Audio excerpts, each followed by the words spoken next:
yesterday, December 7th, 1941, a date which will live in infamy. The United States of America was suddenly and deliberately attacked by naval and air forces of the Empire of Japan.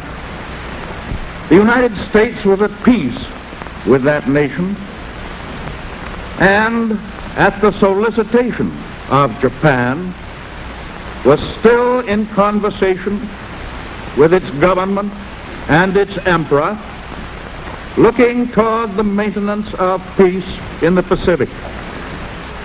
Indeed, 1 hour after Japanese air squadrons had commenced bombing in the American island of Oahu, the Japanese ambassador to the United States and his colleague delivered to our Secretary of State a formal reply to a recent American message.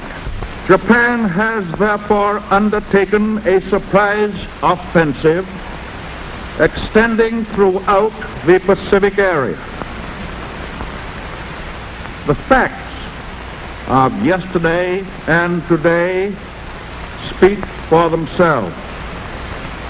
With confidence in our armed forces, with the unbounding determination of our people, we will gain the inevitable triumph, so help us God.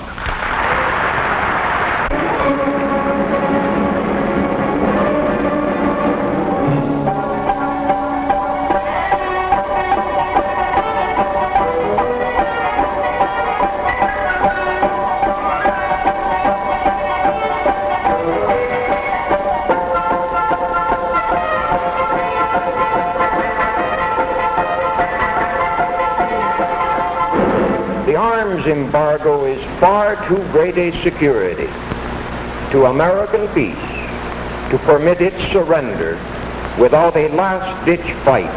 You people who oppose war and dictatorship, do not be dismayed, because the warmongers and the interventionists control most of the avenues of propaganda. At this critical moment in the world's history, when the democracies of Europe are facing the test of life or death, all Americans are of one mind. We want to assist the democracies in every way we can with materials and supplies. England is the last and only barrier between the United States and total war. Our aid must not come too late. Therefore, we must give President Roosevelt power to set in motion an industrial blitzkrieg that will make it possible for England to blast Hitlerism from the face of the earth. It was fully and freely debated. Men were stamped interventionists and isolationists, and the debate grew bitter. Into this free debate trooped the agents of the aggressors, for they too were permitted to speak in our democracy. They wore Hitler's uniforms, but they wrapped themselves in the American flag. They preached the doctrine of racial and class hatred, for Hitler had said America could be conquered from within and fall as an overripe plum to the Nazi master race.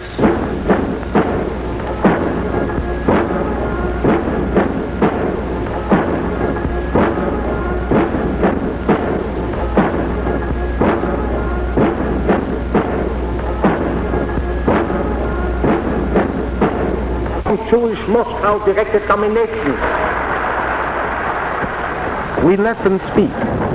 When occasionally a lone outraged dissenter wanted to air his opposition, we provided police to preserve order.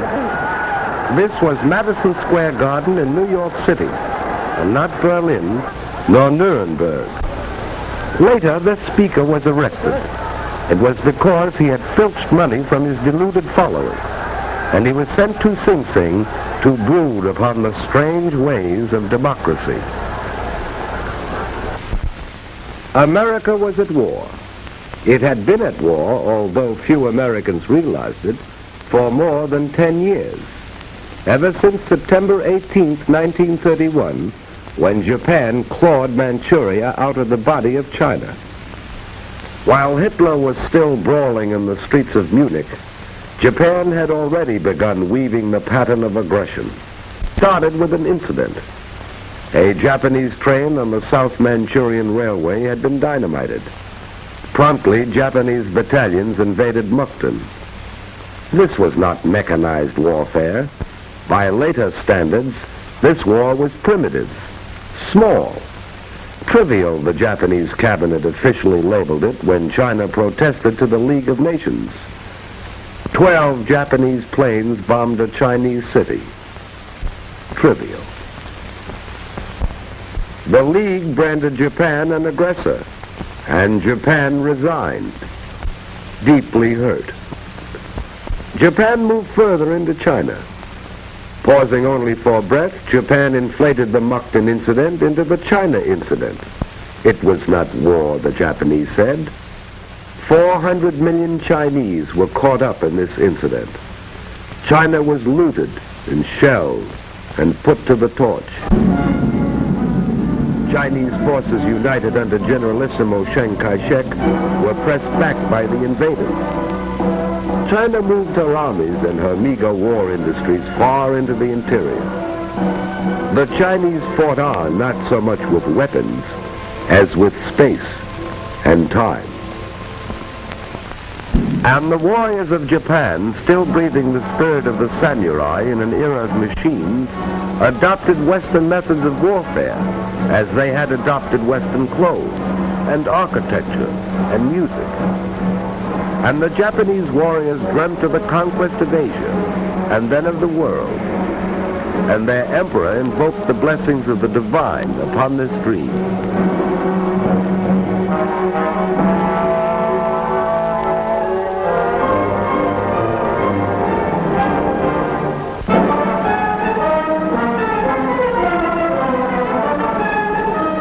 Italy too had dreams of empire. So Italy too created an incident in Ethiopia. Having achieved unity within by virtue of the club, castor oil, and the concentration camp, Mussolini was ready. 2 years after it had begun, the war was over. Italy had joined Japan in the partnership of aggression.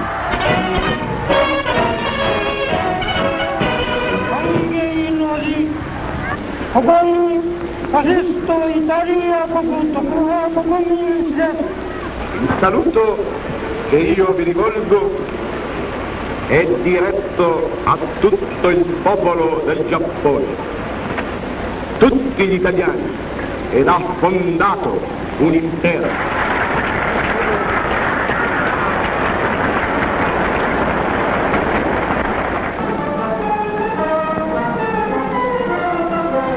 On March 13, 1938, Hitler marched into Austria. The trinity of aggression was complete. 4 years Hitler had planned and plotted. So Hitler marched into Austria. His conquest was bloodless. It was not entirely bloodless. German and Italian forces had been fighting in Spain.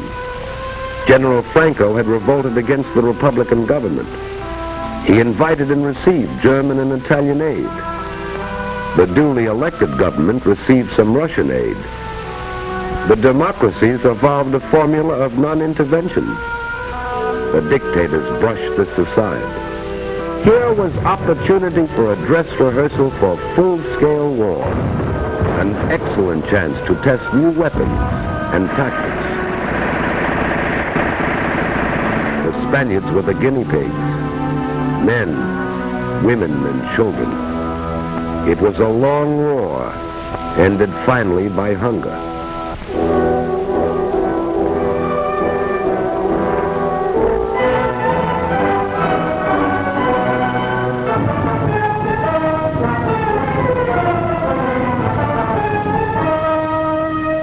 Hitler was not content with Austria. At Munich, he had said his theory of race and blood demanded the incorporation of all German-speaking peoples into the Reich. Hitler called upon Czechoslovakia to surrender the Sudetenland, that part of Czechoslovakia heavily populated by Germans. So Hitler, Prime Minister Chamberlain of Great Britain, Mussolini, Premier Daladier of France, met in Munich, and because the democracies of Europe were hungry for peace, removed a thorn from Hitler's side, the Czech army and the Little Maginot Line. Hitler rolled into the Sudetenland. His people were jubilant. Here was the miracle man, they said, a man who conquered with words. This was a new kind of war, a delightful war. Bands and flowers and parades.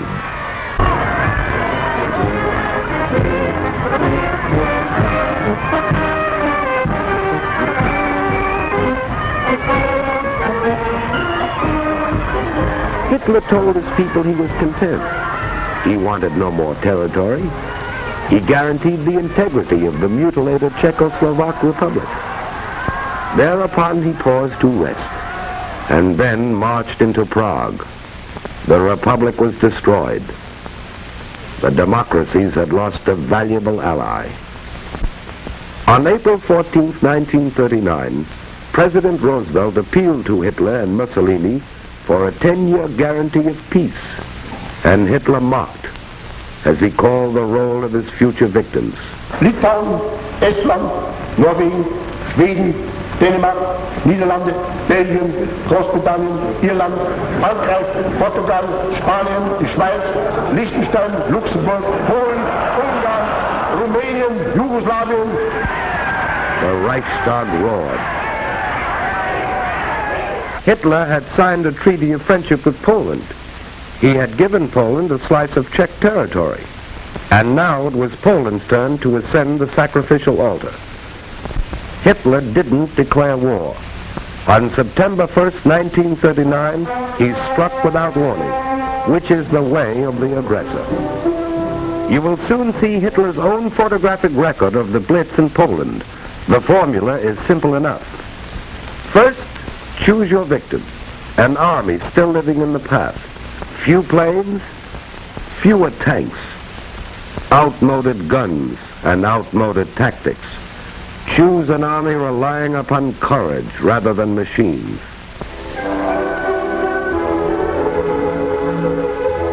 Then, mass your bombers. Load with your biggest bomb.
Strike without warning.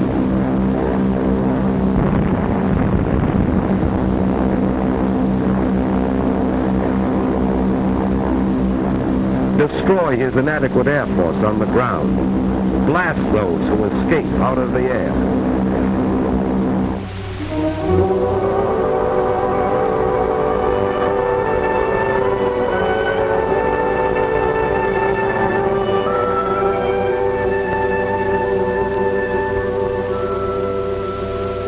Strike again with your bombers, wave after wave, again and again.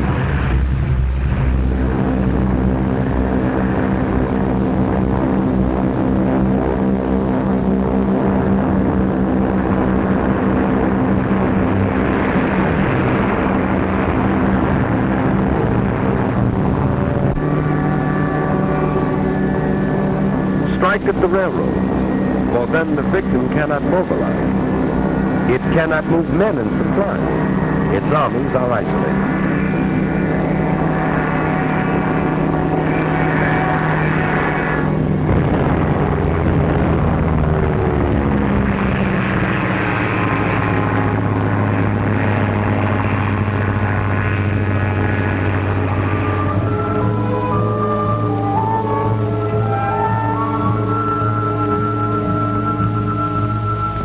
Strike on the sea.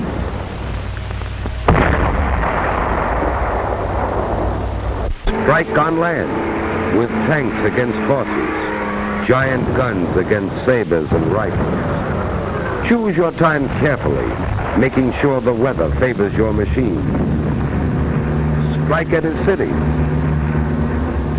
so that civilians will take to the roads, hampering the armies, so that women and children will be killed in the streets or in hastily contrived shelters.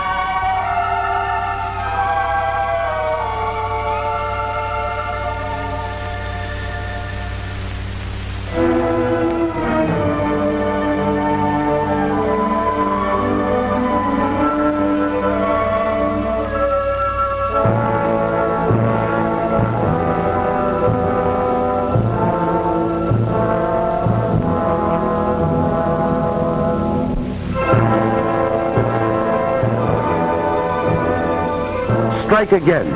Repeat the dose, day after day, and then add a drop of treachery in the form of fifth columnists. This was Warsaw. Repeat for 18 days. One Nazi pincer cuts the Polish corridor. Another races to Krakow. From East Prussia, another army moves on Warsaw. Encircled, bombed, shelled, and starved, Warsaw surrendered. Now, over the roofless city, send your Luftwaffe sailing leisurely to photograph your handiwork.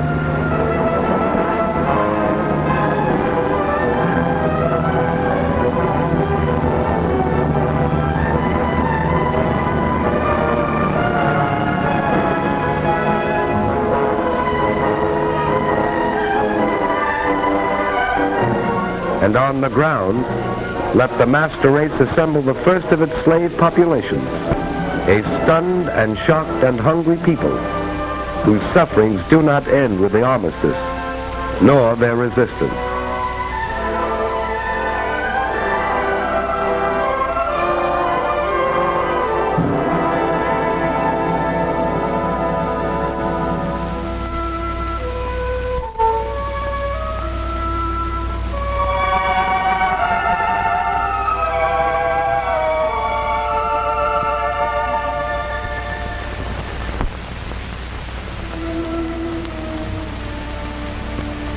Now, gloat.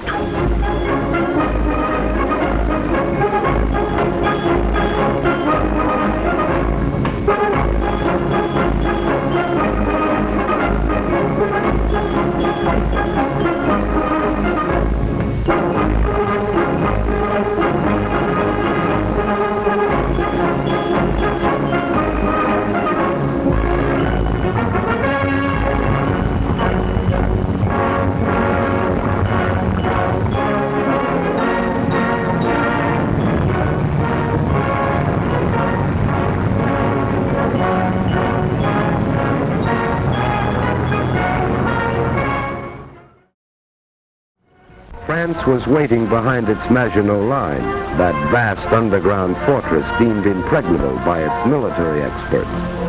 Allied strategy relied upon starving the Reich into submission. Hitler's armies would collapse for lack of fuel and food and raw materials. Spring shattered this comfortable illusion.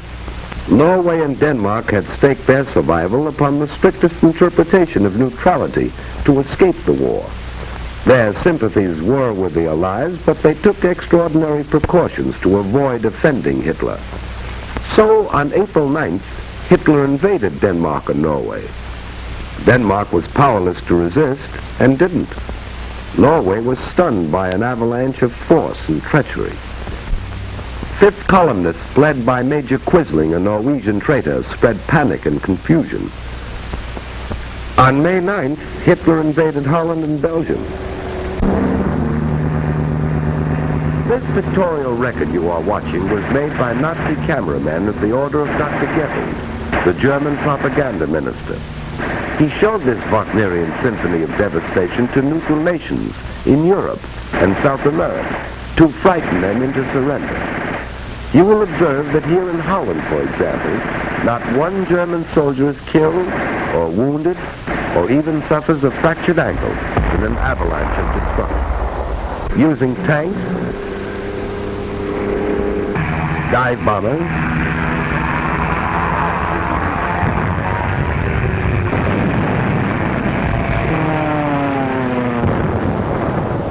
big guns, the Nazi machine broke the back of Dutch resistance in 4 days.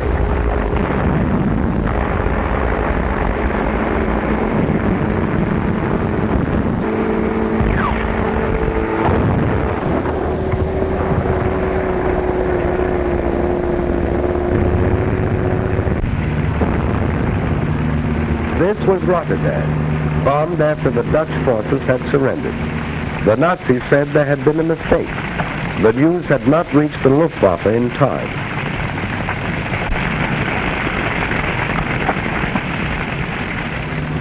And the next morning, reconnaissance planes flew over the city as they had flown over Warsaw, recording for the propaganda ministry another tribute to the efficacy of the Luftwaffe, while Rotterdam buried its dead, as Warsaw had, and formal negotiations for surrender were duly completed.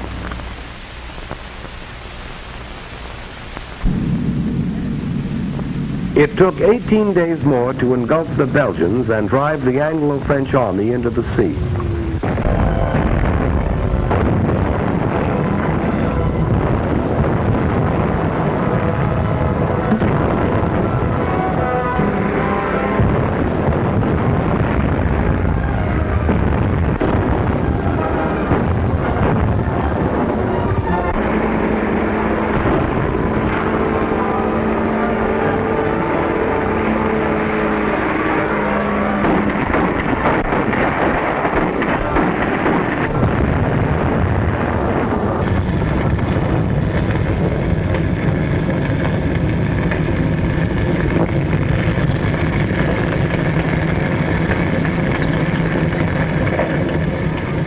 This was the Belgian cathedral city of Louvain, scarred in the First World War and restored anew, and again it fell victim to the invaders. Again its inhabitants took to the roads to escape the pursuing fire.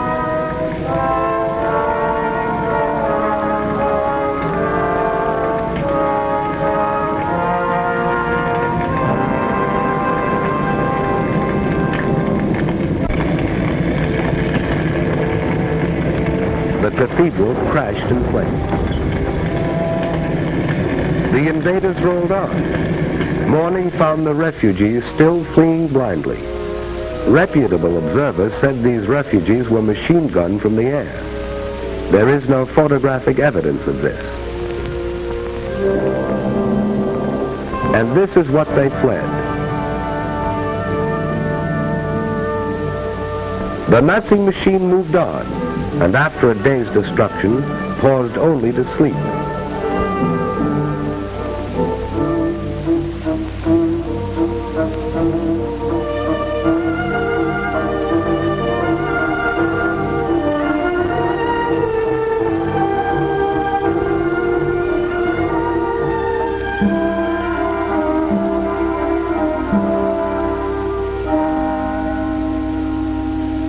This was Antwerp, where the democracies had fired oil tanks as their armies retreated.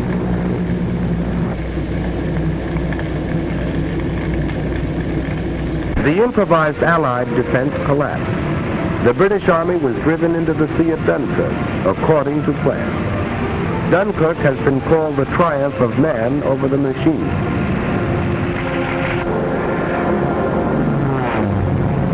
To challenge the dye farmers, Spitfires rose from British bases and fought for the domination of the air over the desolate beach, while ground forces continued a stubborn rear guard action.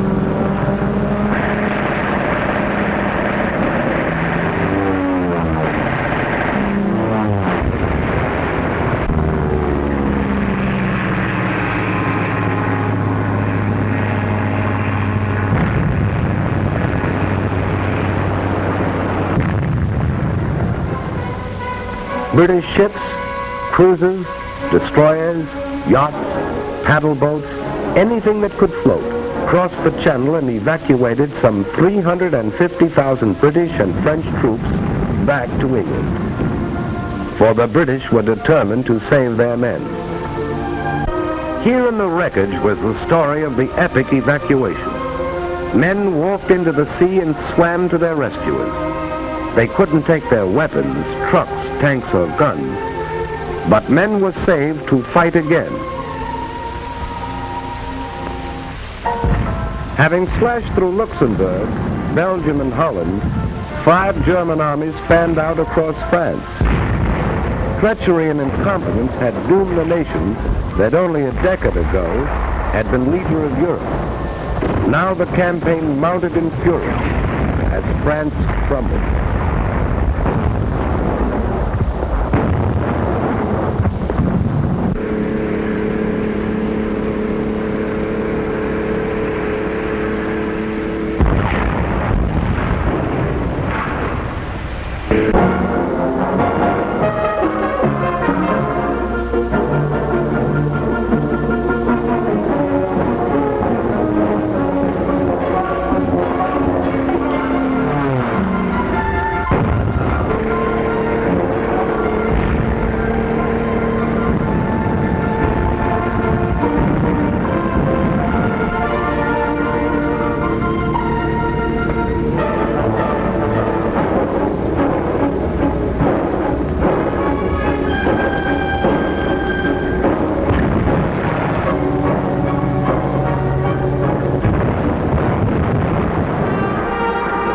On June 10th, 4 days before France fell, Mussolini entered the war. He had waited until that moment to make his decision. And now the Nazis entered Paris. This had been the dream of the Kaiser in the last war. Hitler achieved it.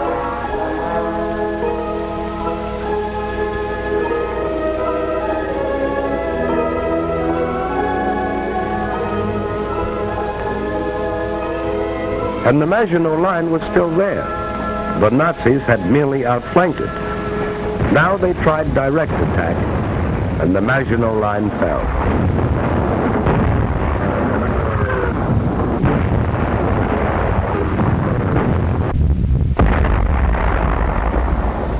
The First World War had ended officially in this railroad car, where Marshal Foch had received the delegates of the vanquished Germans.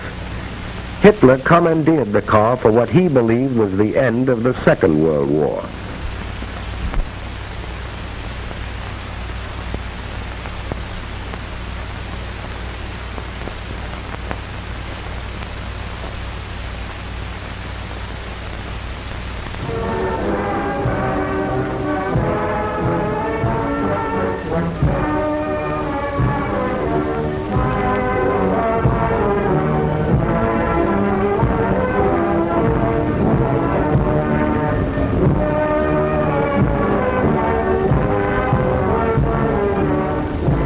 Here at Compiègne, Vichy was born.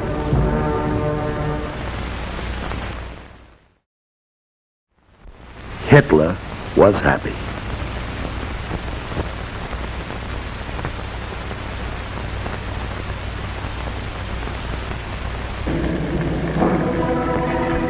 Britain alone remained as Hitler's sole barrier to a total victory. Nazi submarines, now berthed on the conquered coast, set out to starve the British people into submission. Nazi planes, now only a few minutes' flight from the English coast, set out to bomb the British people into submission.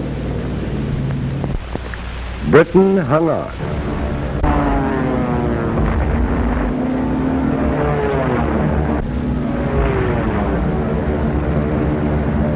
They bombed railroads and factories to disrupt transportation and war production. They bombed by day, and when the Royal Air Force smashed more than 180 of the bombers out of the sky in one session, they bombed by night.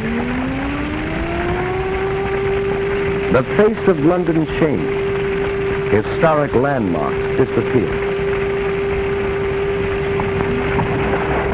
Night after night, London was left a sea of fire.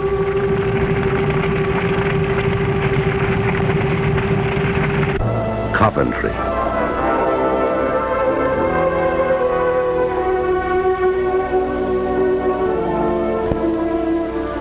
Air armadas appeared over these cities through the fall and winter of 1940 and well into the spring of 1941. Wreckage was cleared and production continued.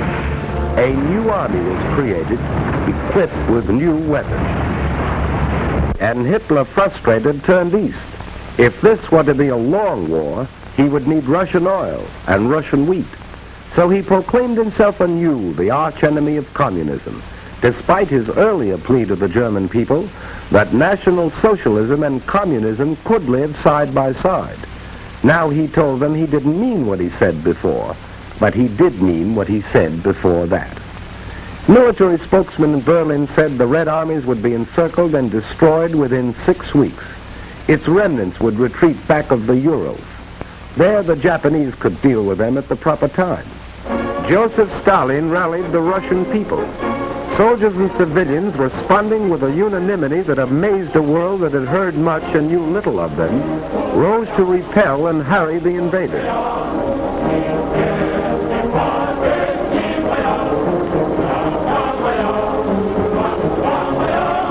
Working with whatever tools they could seize, working against time, men and women, old and young, carved these huge tank traps.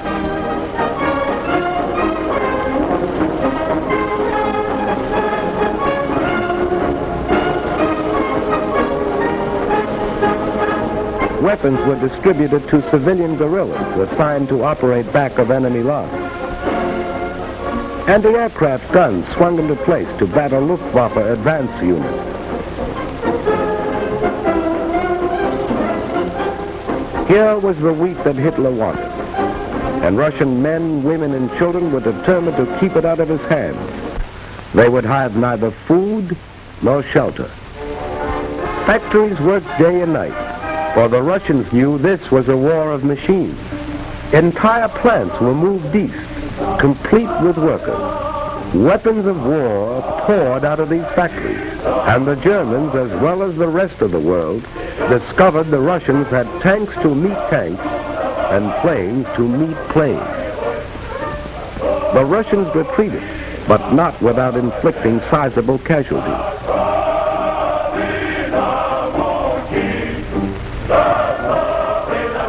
German prisoners captured seemed shocked at the ruthless opposition they encountered. It had been different in France.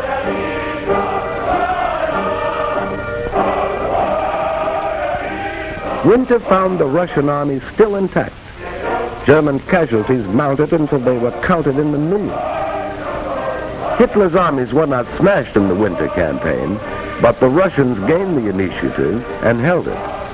As the snows melted, Hitler was to meet new Russian armies and new machines as summer came to the 2,000-mile front.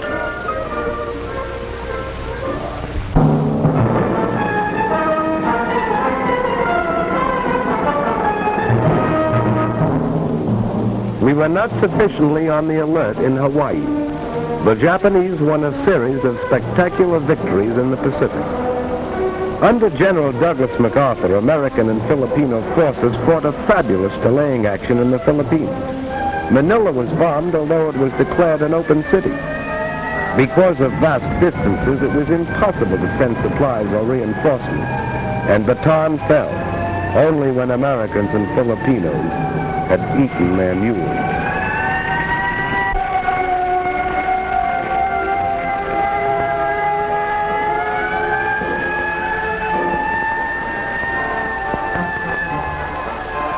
General MacArthur established his headquarters in Australia, and as Commander-in-Chief of the United Nations forces in that area, prepared for the offensive that would develop inevitably. For despite setbacks, we had established a supply chain 6,000 miles across the Pacific that stretched to New Zealand. Like the other democracies, we were not prepared for total war. Fortunately, under the Lend-Lease Act of March 1941, we had set out to become the arsenal of the free and fighting nations. We were determined to supply them with our war goods, whether they could afford to pay or not. We were buying time. Time to convert the industries of peace into war. Time to make ships, merchant ships and warships. Time to make planes and more planes, bombers and fighters, faster, more powerful than any the world had ever seen.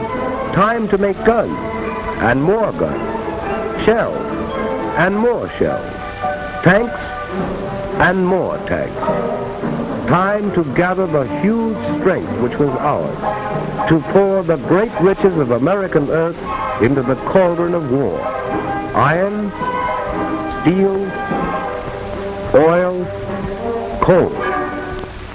Time to build a navy called upon to fight in both oceans and upon all the seas, to convoy men and weapons to Australia, to Britain, to the Middle East, to Russia. A navy that had already undertaken daring raids upon the Gilbert and Marshall Islands and braved Japanese waters, and had taken a heavy toll of the invading forces in the Makassar Straits, and had won the first battle in the Coral Sea. Time to expand a miniature professional army into a modern war machine. Time to take civilians gathered in a peacetime conscription while we were still debating. To mold them into soldiers. Train them in the use of new weapons, new tactics. And we were buying time to weld the home front and the fighting front into one. For this was total war, and we realized victories were born in the production line. We needed more ships, more planes, more tanks, more guns, more shells. We were not fighting alone. 9 of the Pan-American neighbors severed diplomatic relations with the Axis. Colombia, Bolivia, Brazil, Ecuador, Mexico, Paraguay, Peru, Uruguay, and Venezuela. At this time, the issue is clearly drawn. There can be no peace until Hitlerism and its monstrous parasites are utterly obliterated, and until 9 of the Pan-American nations declared war upon the aggressors. Cuba, Costa Rica, the Dominican Republic, El Salvador, Guatemala, Haiti, Honduras, Nicaragua, and Panama. Mexico joined these nations in June 1942. We were not fighting alone. Even in the conquered countries, the will to fight survived. Dutch, Belgians, Yugoslavs, Greeks, Czechs, Filipinos, Poles, Norwegians, free Frenchmen, all fought with us on the far-flung battlefield. Australians, New Zealanders, South Africans, Canadians. We were not fighting alone in this war of the people seeking a world without war for their children.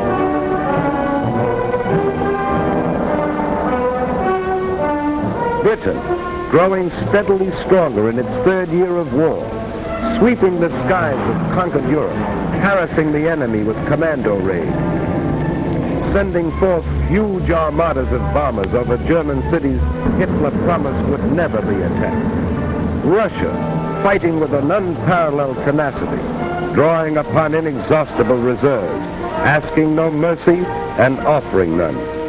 China, knowing the patience of an ancient civilization, surmounting handicaps that would have destroyed other nations, fighting on as it had fought alone.